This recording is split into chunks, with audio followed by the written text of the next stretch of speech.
ज्ञान की गंगा में डुबकी लगाएं, अपने अज्ञान को दूर भगाएं। मुनीम कॉलोनी में मुनि का मंगल प्रवेश हुआ है।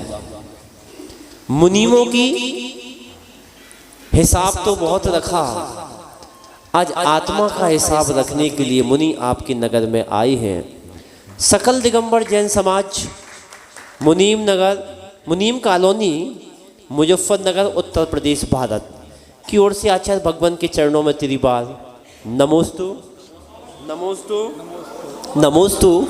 और जो भव्य आत्माएं यूट्यूब निर्भय वाणी चैनल के माध्यम से देश विदेश में इसका आनंद ले रहे हैं, उन समस्त भव्य आत्माओं की ओर से गुरुदेव को नमोस्तु करते हुए आज का पहला प्रश्न लेकर के हमारे बीच में बड़े सम्मान के साथ ऑनलाइन प्रश्न हमारे बीच में उपस्थित हुआ है। विनोद कुमार जी जैन स्पोर्ट्स की नगरी मेरठ से हमारे बीच में उपस्थित हुए हैं और उनका प्रश्न ये है आपके चरणों में त्रिबार नमोस्तु करते हुए कि आत्मा और कर्म में कौन बलवान होता है। कृपया शंका का समाधान कीजिए। आशीर्वाद। विनोद कुमार जी मेरठ से हैं, तपोवन तीर्थ के सागर में जो है उसके संरक्षक भी हैं।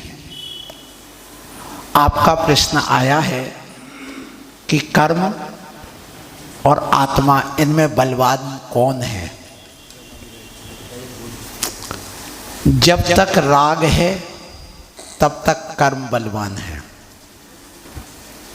और जहां वैराग्य है वहां आत्मा बलवान है। क्योंकि राग के कारण से व्यक्ति अपनी आत्मा की शक्ति को भूल जाता है, इसलिए उस राग को छोड़ करके जब वैराग्य की ओर बढ़ते हैं और जब उस वैराग्य के माध्यम से वह ज्ञानी अपने ज्ञान के द्वारा उस छेनी को लगाता है उस आत्मा और कर्म के बीच में।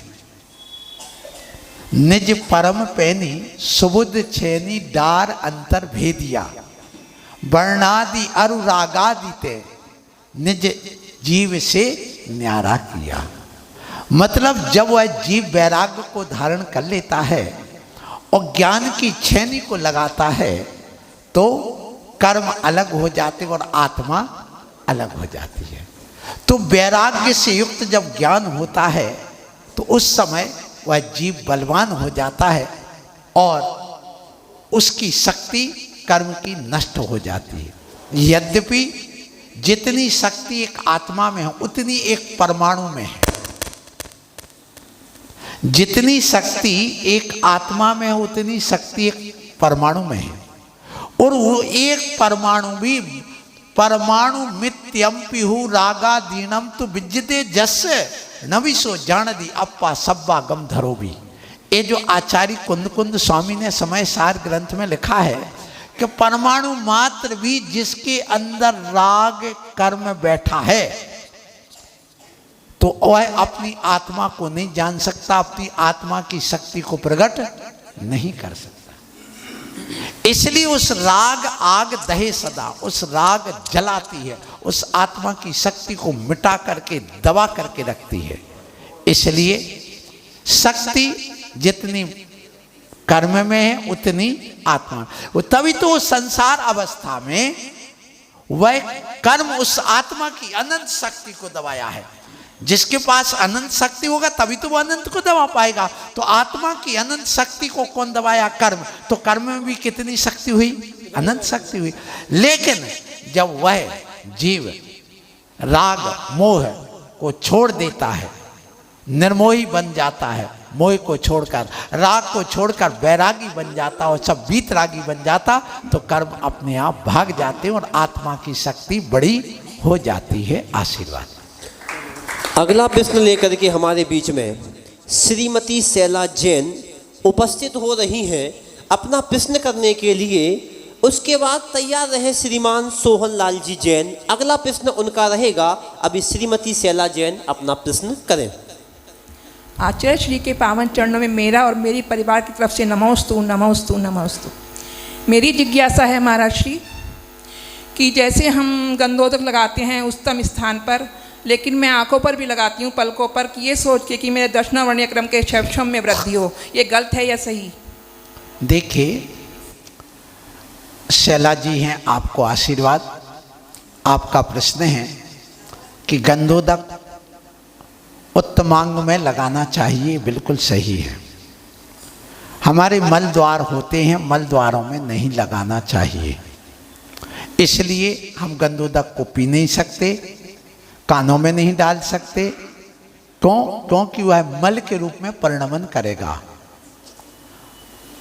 और यदि अपन लगाते हैं तो गलत है, लेकिन यदि हमारे मल द्वार साफ हैं और पलकों के ऊपर लगा लिया है तो उसका निषेध नहीं है, उस पर लगाया जा सकता है। आशीर्वाद। अगला प्रश्न लेकर के हमारे बीच में श्रीमान सोहन लाल जी जैन उपस्थित हो रहे हैं। इसके बाद अगला प्रश्न लेकर के उपस्थित होगा छोटा सा बालक है अंत जैन। तैयार रहे अगले प्रश्न के रूप में। अभी श्रीमान सोहन लाल जी अपना प्रश्न करें। डॉक्टर वैज्ञानिक आचार्य भगवान महाराज जी चरणों में मेरा और पूरे संसार के जीवों का त्रिबार नमोस्तु नमोस्तु नमोस्तु भगवान। भगवान मेरी ये जिज्ञासा है, जैसे विज्ञान ये कहता है पृथ्वी घूम रही है, विज्ञान ये कहता है सूरज दूर है चंद्रमा नज़दीक है, परंतु हमारा जैन धर्म के अंदर ये है भाई पृथ्वी नहीं घूम रही, सूरज चक्कर लगा रहा है। इसे हम अपने जैन धर्म को प्रभावना के लिए इसे हम कैसे प्रस्तुत करें जिससे ये विज्ञान की सोटी पे भी इसकी प्रभावना ज़्यादा हो, जैन धर्म की प्रभावना। और कृपया इस बात का समाधान कीजिए। देखिए सोहन लाल जी आशीर्वाद। आपका जो प्रश्न है कि विज्ञान मानता है कि पृथ्वी घूमती है, चंद्रमा स्थिर है, और धर्म कहता है कि पृथ्वी स्थिर है, चंद्रमा और सूर्य घूमता है। ये तो निश्चित है कोई ना कोई घूम रहा है। ये तो निश्चित है। यदि कोई नहीं घूम रहा तो आदमी का दिमाग तो जरूर घूम रहा है। यदि कोई नहीं घूम रहा है तो आदमी का दिमाग तो घूम ही रहा है, पर ये निश्चित है कि दो में से एक कोई तो घूम रहा है। अब देखिए जो यहाँ पर पृथ्वी को वैज्ञानिक लोग कहते घूम रही है, सपोज दैट मान लो कि हमने स्वीकार कर लिया कि पृथ्वी घूमती है। देखना जैन धर्म कहता नहीं घूमती। आप सुनिए, जब पृथ्वी घूमती है, अपनी धुरी पर घूम रही है, 22 डिग्री से वह झुकी हुई है, कहाँ? पूरब की ओर, ठीक है ना। उत्तरी ध्रुव उसका झुका हुआ है, ये भी विज्ञान मानती है। अब ऐसी स्थिति में अपन को विचार करना है कि सपोज दैट मान लो एक वायुयान उड़ा भारत से। कहाँ से उड़ा? भारत से उड़ेगा। जैसे गैलीलियो ने ये बताया कि पृथ्वी घूमती है, बड़ा विद्वान था गैलीलियो, नाम सुना होगा, उसी ने सबसे पहले कहा, और उसकी बड़ी कहानी है जीवन की। उसको राजा ने फांसी दे दी थी, वो आज प्रश्न अभी नहीं बताऊंगा क्योंकि शंका समाधान है। तो देखिए जिस समय वह पृथ्वी पर भारत के मान लो दिल्ली से एक वायुयान उड़ा और अमेरिका जाना है। अब वो यहां से जाने में 12 घंटे लगाता है। कितने घंटे? 12 घंटे। अब वायुयान ने धरती को छोड़ दिया है, पृथ्वी से वायु में ऊपर आकाश में चला गया। लगभग वो 2000 फीट ऊंचा उड़ान भरने लगा। इतना तो कम से कम भरता ही है। अब इतना ऊंचा जाने के बाद में वो जा रहा इस गति से कि उसको 12 घंटे में कहाँ पहुंचना है, अमेरिका पहुंचना है। अब पृथ्वी घूम रही है। अब देखिए ये पृथ्वी में यहाँ भारत है, भारत कहाँ है, यहाँ पर, और यहाँ अमेरिका है, देखना। अब ये वायुयान उड़ता जा रहा है, पृथ्वी घूमती जा रही, घूमती जा रही, घूमती जा रही, ठीक है ना, और वायुयान बढ़ता जा रहा। 12 घंटे बाद पृथ्वी की जो भारत था वो कहाँ पहुंच जाता है, अमेरिका के यहाँ, और अमेरिका कहाँ आ जाएगी, भारत। तो वायुयान कहाँ उतरेगा, बोलिए कहाँ उतरेगा, भारत में उतरेगा। यदि पृथ्वी घूमती है तो बस दैट सॉल्व आशीर्वाद। अगला प्रश्न ऑनलाइन प्रश्न आया है, बालक बहुत छोटा है, प्रश्न बड़ा ही अजीबोगरीब है। अंत जैन का ऑनलाइन प्रश्न लिख करके नहीं आया, ऑडियो के माध्यम से आया है। आपके चरणों में त्रिबार नमोस्तु। उसका प्रश्न ये है, मैं ऐसा क्या करूं कि मैं भी आचार्य बन सकूं। कहाँ का है, मेरठ अंत जैन।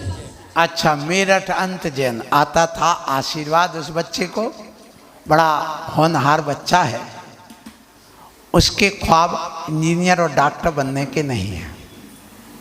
उसकी भावना है कि मैं मुनि बनूं, और मुनि बन करके आचार्य बनूं। यदि आज अरहंत सामने होते तो वो कहता मैं अरहंत बनूं। इसका मतलब ये है उसके पूर्व जन्म के कुछ संस्कार हैं, वे संस्कार उसके काम कर रहे हैं, और भावना भावनाशनी होती है। यदि उसको सही संगति मिल जाए, सही तत्व का बोध मिल जाए, तो उसके कर्म का क्षयोपशम शीघ्र हो जाएगा। लेकिन माँ बाप ने गलती कर दी है। क्या गलती कर दी है, कम से कम 4 बच्चे जो सुबह कहा था, अब इकलौता बच्चा है, तो वो मोह जल्दी छूटता नहीं है, और कुल खानदान का सत्यानाश हो जाता है। पहले जिसके यहाँ बच्चा नहीं होता था तो वो गोद लेकर के अपनी कुल परंपरा चलाता था, लेकिन आज उस कुल परंपरा का किसी को बोध ही नहीं, ये ध्यान रखना। इसलिए यदि तुम्हारे यहाँ बच्चा ना हो, बेटी तो ससुराल चली जाएगी, तो उसी का बच्चा तुम एक गोद ले लेना, परंतु अपना सत्यानाश नहीं करना। सत्यानाश का अर्थ होता है हमारे कुल खानदान का ही नाश हो जाना। जिसके यहाँ बेटा नहीं होता उसका सत्यानाश हो जाता है। इसलिए एक एक बेटा लेके अपनी इस संतति को, सनातन धर्म को, परंपरा को आगे बचाए रखना, और ऐसे बेटे को जल्दी मुनि बनने का सौभाग्य मिले, मेरा आशीर्वाद है। अगला प्रश्न लेकर के हमारे बीच में उपस्थित हो रहे हैं श्रीमान अखिलेश कुमार जी जैन। आए और आकर के आज का अपना अगला प्रश्न करें। इसके बाद तैयार रहे श्रीमान Satish Kumar ji Jain, CA chart accountant. अभी वकील साहब आ रहे हैं, अखिलेश जी अपना प्रश्न करें, इसके बाद तैयार रहे सतीश जैन। हेलो, परम पूज्य आचार्य श्री के चरणों में 3 बार नमोस्तु नमोस्तु नमोस्तु। महाराज श्री, मेरा क्वेश्चन है कि हमारा जो श्रद्धान है, देवशास्त्र गुरु पर अटूट श्रद्धान करते हम, परंतु व्यवहारिकता में हमें कुछ इनविटेशन ऐसे आते हैं कि जिस प्रकार कोई पद्मावती का प्रोग्राम कर रहे हैं या किसी दूसरे धार्मिक का प्रोग्राम कर रहे हैं, अगर हम वहाँ पे जाते हैं तो हमारी व्यवहारिकता के आधार पर हमें क्या करना चाहिए, क्या नहीं करना चाहिए। हमारा मन मानता नहीं है कि हम वहाँ पे ना जाएं, परंतु व्यवहारिकता है, इसके लिए हमें मार्गदर्शन करें कि हमें क्या करना चाहिए, क्या नहीं। सुनिए, क्या नाम आपका? अखिलेश जी, आशीर्वाद। आपका प्रश्न आपने सुन लिया है। यदि हम किसी अन्य मतांतर के यहाँ या बीतरागी साधु को छोड़कर, देवशास्त्र गुरु को छोड़कर कहीं हम देवी देवताओं के पास जाते हैं और वहाँ हम नमन करते हैं, तो क्या जाना चाहिए कि नहीं? यहाँ जाना चाहिए। लोक व्यवहार की दृष्टि से जाना चाहिए, निषेध नहीं है, जाने का। आप बीमार पड़ते हो तो डॉक्टर के यहाँ जाते कि नहीं? आपको कोई सरकारी काम होता तो किसी दूसरे व्यक्ति के पास जाते कि नहीं? जाना होता है, जाएं, कोई निषेध नहीं। आप राजनीति में हैं, आज समाज में हैं, आज लोकतांत्रिक व्यवस्था है। इस लोकतांत्रिक व्यवस्था में हम किसी का अनादर नहीं कर सकते, और जैन धर्म तो वैसे अनादर करना नहीं सिखाता है। हमारे सामने 3 चीजें हैं, पूजनी, वंदनी और दर्शनी। कितने हैं? 3। तो रत्नकरण साहब का 4 पढ़ा होगा आपने। भयासा स्नेह लोभाच कुदेक बागम ना प्रणामम। उसमें स्पष्ट लिया गया कि भय से, स्नेह से प्रणाम नहीं करिए, जाने का निषेध नहीं, आप उसको पूज्य मान करके मत करिए। आदरणीय सम्माननीय तो हैं वो। ये पुस्तक भी आदरणीय है, ये माइक भी आदरणीय है, ये चटाई भी आदरणीय। इस माइक को उठा के पटक दिया, अनादर हो गया। इस माइक को धीरे से उठा के रखा तो आदर हो गया। चटाई को पैर से खींचा, अनादर हो गया, पाप हो गया।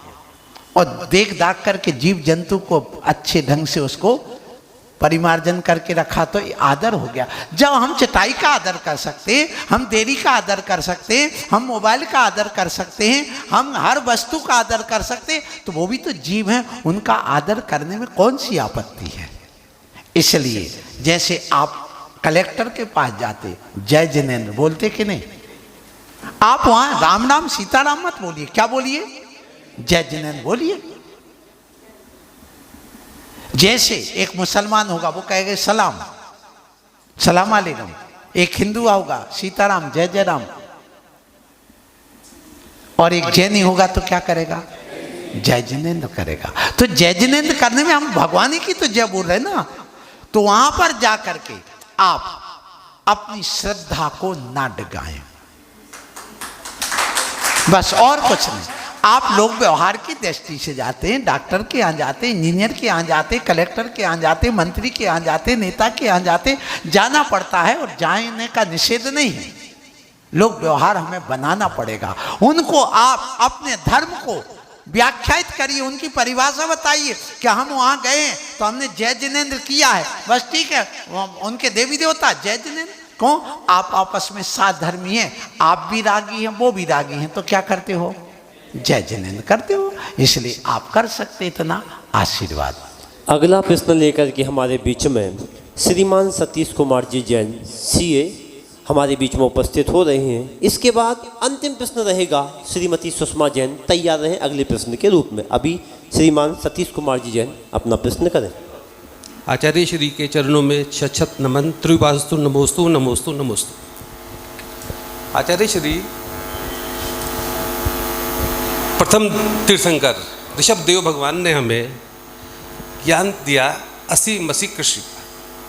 80 का मतलब है अस्त्र, मसी का मतलब है लेखन, और कृषि का मतलब है एग्रीकल्चर। 80 इसका मतलब यह है कि उन्होंने हमें परमिशन दी कि अगर हमारे जिन धर्म पर, जिन आगम पर कोई आपत्ति आती है तो अस्त्र उठा सकते हैं। तो ये जो आइडिया था उनका, ये गौन क्यों हो गया? अब हम हिंसा की और अहिंसा की वजह से, बिल्कुल अहिंसक होने की वजह से इस तरह का कोई एक्शन नहीं लेते, और कुछ भी हो रहा है हमारे तीर्थ क्षेत्रों पर। शिखर जी ज्वलंत एग्जाम्पल है इसका प्रेजेंट में, तो इसका निदान करें। देखिए, लोकतांत्रिक व्यवस्था चल रही है। ये वकील है ना? सीए है। अच्छा, चार्टर अकाउंट माने मुनीम। मुनीम कालम। सीए का अर्थ क्या है? मुनीम।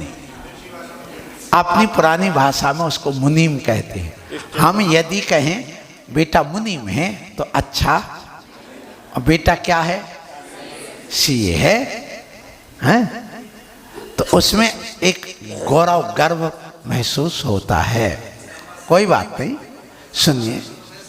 तो अब जैसे आपका प्रश्न ये है कि हमारे भगवान ने 80 मसी कृषि शिल्प वाणिज्य विद्या 61 कर्म का उपदेश दिया और वो जरूरी था और उठाने का उन्होंने बताया भी। और हमने कई बार प्रवचन के माध्यम से भी कहा, कल भी एक प्रवचन दिया था वहां, जिसने भी सुना हो उसको पता है। तो हथियार अपनी आत्मरक्षा के लिए रखने का भगवान ने निषेध नहीं किया। 4 प्रकार की हिंसा होती है, संकल्पी हिंसा, विरोधी हिंसा, आरंभी हिंसा और उद्योगी हिंसा, और एक विरोधी हिंसा हो गई। तो यदि इन 4 प्रकार की हिंसाओं में देखें, मुनि को छोड़कर बाकी किसी के ऊपर यदि कोई आकर के आतंकवादी हमला करता है या कोई चोर डकैत उस पर चोरी करने के लिए घुसता है या कोई बलात्कारी आपके परिवार में किसी के ऊपर छेड़खानी करता है और आपने वहीं असी यानी तलवार रखी थी, उठा करके उसको मार दी, आपको पाप नहीं है। क्या कह रहा हूं? उसमें पाप नहीं है, और है भी तो प्रायश्चित से धुल जाएगा। हमारे भगवान ने इसका निषेध किया ही नहीं, सिर्फ एक हिंसा का निषेध किया है। वो कौन सी हिंसा? सिर्फ संकल्पी हिंसा नहीं करिए। बाकी खेती करेंगे, आरंभी हिंसा होगी, रोटी बनाएंगे, झाड़ू लगाएंगे, मकान बनवाएंगे, कुछ ग्रंथ छपवाएंगे, मंदिर बनवाएंगे, सब आरंभी हिंसा है। आपके लिए छूट है, करो, लेकिन निष्प्रयोजन नहीं, प्रयोजन भूत करिए। दूसरी बात, उद्योगी हिंसा। आप फैक्ट्री लगाओगे, उद्योग करोगे तो वो हिंसा होगी, उसका भी निषेध नहीं है।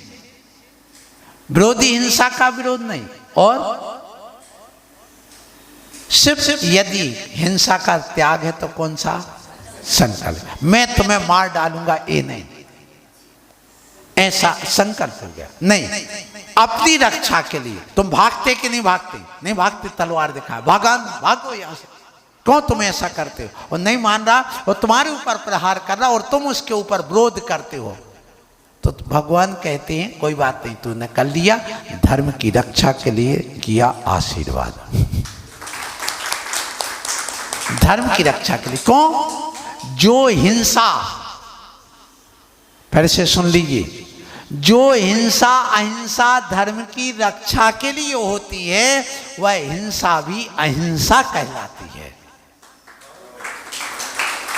क्या कहा? जो हिंसा अहिंसा धर्म की रक्षा के लिए होती है, वह भी अहिंसा कहलाती है। क्यों? आपने पूजा की, पूजा करने के लिए आप पानी लाए, पानी छाना, हिंसा होगी कि नहीं? होगी। गर्म करोगे, हिंसा होगी कि नहीं? आप शास्त्र छपाओगे, हिंसा होगी कि नहीं? आप मंदिर बनवाओगे, हिंसा होगी कि नहीं? लेकिन ये हिंसा किसके लिए है? अहिंसा के लिए है। वो धर्म कहलाता कि नहीं? बोलो, शास्त्र छपवाना धर्म है कि नहीं? मंदिर बनवाना धर्म है कि नहीं? मुनि महाराज हैं, आपके यहाँ आहार के लिए जाते, आपने अग्नि जलाई, सब्जी बनाई, रोटी बनाई, सारा आरंभ सारंभ किया, उसमें हिंसा हुई कि नहीं? बोलो। और मुनि महाराज को आहार दिया तो वो धर्म है कि अधर्म है? तो अहिंसा के प्रेमी को आपने हिंसा करके आहार बना के खिलाया तो वो भी क्या हो गई? अहिंसा हो गई। इसलिए जो हिंसा अहिंसा के लिए होती वह भी क्या है? इसलिए आदिनाथ भगवान ने 80 मसी कृषि शिल्प वाणिज्य विद्या का उपदेश दिया। आशीर्वाद। अंतिम प्रश्न लेकर के हमारे बीच में श्रीमती सुषमा जैन उपस्थित हो रही हैं। थोड़ा जल्दी से कष्ट करके आ जाइएगा, लाइव चल रहा है, आपका फ़ोटो सब जगह जाएगा, लोग देखेंगे सुषमा जी कौन हैं।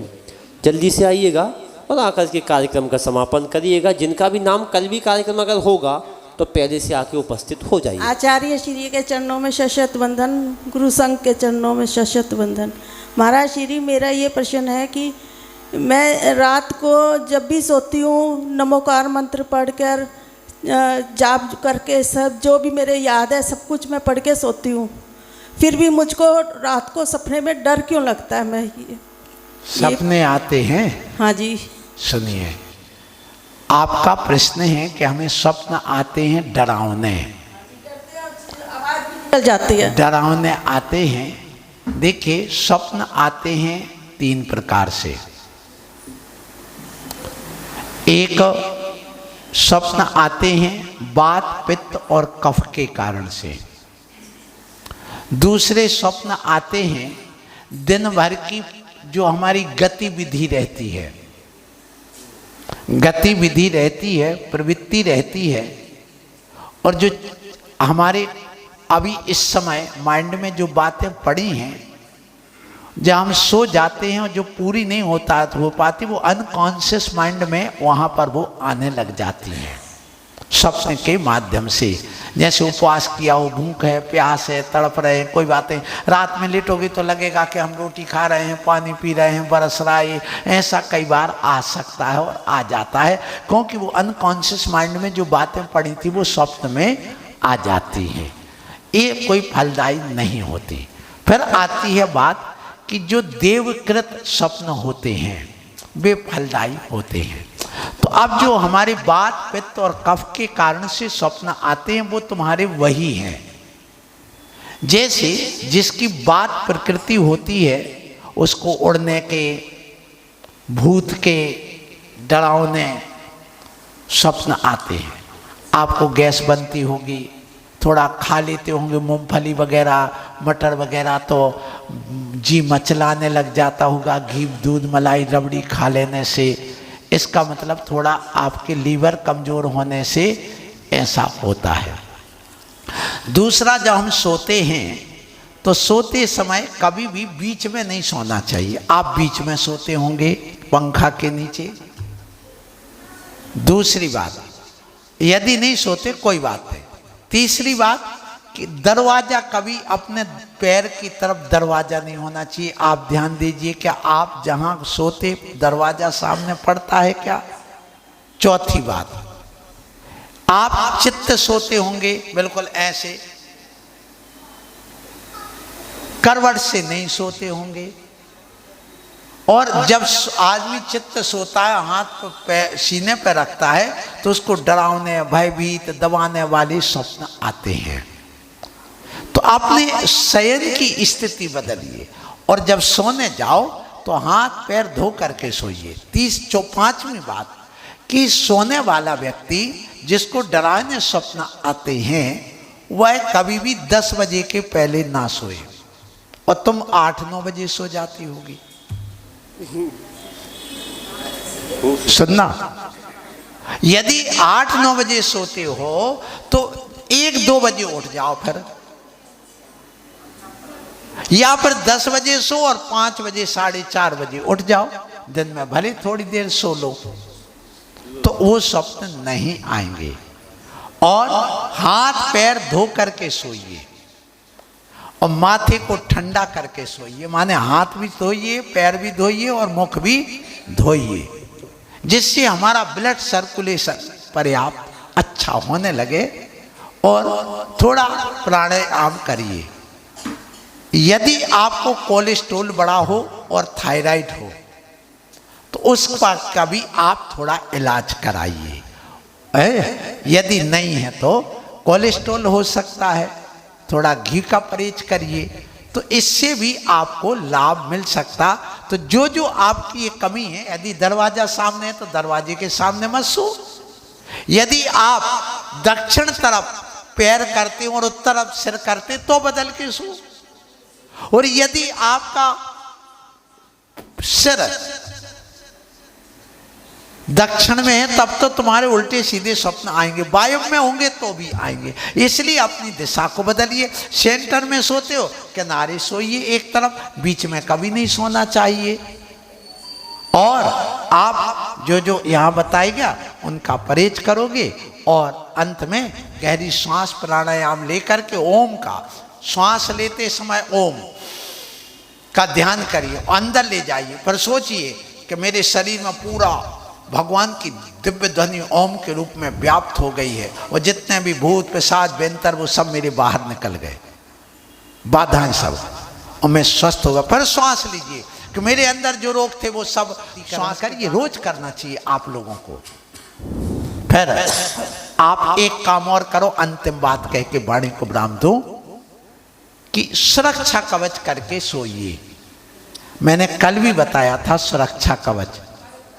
सुनिए क्या करना, आप सिर पर हाथ रखिए सभी लोग, सिर पर हाथ रख के मन में विचार करिए, भगवान मेरी बुद्धि सही बनी रहे, मेरी मस्तिष्क की रक्षा हो। और हाथ को पीछे की ओर ले जाते हुए और मंत्र पढ़ना है, ओम ह्रीम नमो अरिहंताणम। कैसे पढ़ना है देखिए इधर, ओम ह्रीम नमो अरिहंताणम। अब मुख पर हाथ रखिए, मुख को ढकना है, फिर पटांबर माने उसको उद्घाटित करना है। आप आंख बंद करके मुख को ढक करके मन में विचार करो, हे भगवान ये मेरी इंद्रियां सही काम करती रहें और मेरे मुख की रक्षा हो। और मुख को उद्घाटित करते हुए मंत्र पढ़ के कानों की तरफ हाथ ले जा करके ओम ह्रीम नमो सिद्धाणम बोलो, मेरी तरफ देखो ऐसा, ओम ह्रीम नमो सिद्धाणम। अब ऐसे कंधे पर हाथ रखिए और मन में विचार करिए, भगवान इस शरीर में कोई भी भूत पिशाच टोना टोटका की बाधा हो, दुस्वप्न की बाधा हो, कोई रोग शोक बीमारी हो, वह सब दूर हो और जीवन के अंत तक मेरे 8 अंग सुरक्षित रहें। और पूरे शरीर को स्पर्श करते हुए मंत्र पढ़ना है, ओम ह्रीम नमो आयरियाणम। अब ऐसी अंगुली करिए सामने कि मेरे हाथ में तलवार है। क्या है, अच्छे से करो ना, कि मेरे हाथ में क्या है, तलवार। किसी की हत्या करने के लिए नहीं, आत्मरक्षा के लिए। और मन में विचार करो, कोई भी आतंकवादी भूत पिशाच टोना टोटका मंत्र तंत्रवादी है वो भाग जाए, शत्रु भाग जाए, मेरी रक्षा हो।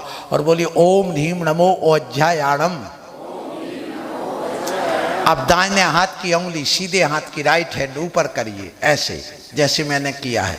और मन में विचार करो, जैसे अपने मंदिर में बैठे, बाजू से रास्ता, सामने से रास्ता, पीछे रास्ता। और अपन विचार करिए कि जो बाजू में प्लाट है उस प्लाट से लेके सामने के रास्ते से बाजू से ये चारों ओर एक परकोटा बन गया है। और जितने भी हमारे जिनेंद्र देव के यक्ष यक्षिणी देवी देवता भी चारों ओर सुरक्षा में खड़े हैं सैनिक की तरह। और इस घेरे के अंदर कोई भी शत्रु प्रवेश ना करे। और बोलिए ओम ह्रीम नमो लोये सब्बे साउणम। अब आजू बाजू हाथ रखिए जमीन पर और मन में विचार करो, इस घेरे के अंदर, जिस घेरे को अपन ने बनाया, इस घेरे के अंदर कोई भी बाधा ना आए, सारी बाधा दूर हो, मेरे जीवन की, मेरे परिवार की, मेरे धर्म की रक्षा हो। और हाथ जोड़िए, ओम ह्रीम एसो पंचणमो यारो सव पाव पड़ासणो मंगलाड़म चा सवेशम पड़मम हवई मंगलम। वहीं बैठे बैठे जिनेंद्र भगवान जिनके तुम प्रतिदिन दर्शन करते हो उनको अपने ज्ञान रूपी नेत्र से आँख बंद करने में देख करके नमन करिए। भगवान आपकी शरण में हो, आप ही मेरे रक्षक हैं और आप ही मेरी रक्षा करें और मैं आपकी शरण में हूँ। नमोस्तु नमोस्तु नमोस्तु। और फिर ऐसे हाथ मलिए और झड़ा दो या चुटकी बजाते हैं, इससे सारे जो भी विघ्न बाधाएं हैं वो दूर होती हैं। ये प्रतिदिन जिनको दुस्वप्न आते हों वे सोने के पहले करें और सुबह से उठ करके जब अपन बाहर जाते हैं तो उस समय ये करें। आशीर्वाद। आज का कार्यक्रम यहीं पर समाप्त हो रहा है। घर पे जाकर के चादर को ओढ़ने में कमी कर देना, लेकिन किसी के आदर करने में कमी मत करना। ये संस्कार देने के लिए आपके नगर में निर्भय वाणी आपके यहाँ दस्तक देने के लिए आई है। आप इससे जुड़ें और जो नहीं आ रहे हैं उनको भी सुनाने का प्रयास करें और अपने जीवन में छोटी छोटी जिज्ञासाओं का समाधान, बड़ी बड़ी जिज्ञासाओं का समाधान अपने जीवन में स्वयं भी करिए और नहीं हो रही हैं तो गुरुओं के माध्यम से करिएगा। क्योंकि संसार अवस्था में सभी केवल ज्ञानी अभी जब तक नहीं हुए हैं, सब अज्ञानी हैं। इस अज्ञान को ज्ञान में बदलें, ज्ञान को केवल ज्ञान में बदलें और केवल ज्ञान को बदल करके अपने संसार का अंत करें। आप सबकी ओर से गुरुदेव के चरणों में तेरी बात नमोस्तु नमोस्तु नमोस्तु।